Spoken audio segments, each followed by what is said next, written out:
Vote এসে যাচ্ছে, 24 তো পড়ে গেল। সুতরাং ভোটে রুলিং সরকার ভারতবর্ষে অনেক রকম চক্রান্ত আনবে, সেই ফাঁদে পা দেবেন না, শান্ত থাকবেন, বেশি বীরত্ব দেখাবেন না, মানুষই কিন্তু জেতাবে। ওই আমরা হইচই করলাম, আমরা জিতেও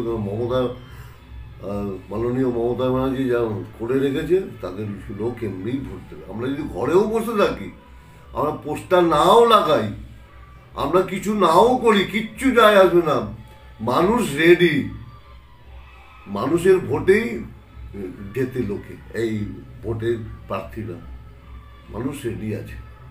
এবং আমি বলবো এই চ্যানেল আমাদের কাছে এসছে এখন, ভারত বেঙ্গলি টিভি এবং বেঙ্গলি ন্যাশন টিভি, এদের চ্যানেলটা একটু দেখবেন, এদের প্রচার করবেন, এরা সত্যি কথাটাই প্রচার করে, তাই এদের পাশে থাকবেন। আগামী দিন তৃণমূল কংগ্রেসকে দুহাত ভরে ভোট দেবেন। যদি আপনার বিবেক সায় দেয় যে হ্যাঁ এই মাননীয় মমতা ব্যানার্জি আমাদের মুখ্যমন্ত্রী আপনাদের জন্য সত্যি করেছে, সবাই তো বেইমান না, কটা বেইমান হতে পারে।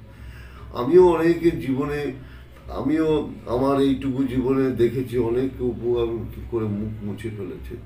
এবার আপনারা ভাববেন ওই দুর্নীতি হচ্ছে, ওই হচ্ছে, সেই হচ্ছে। দেখুন এই তো এই যে আমি যেমন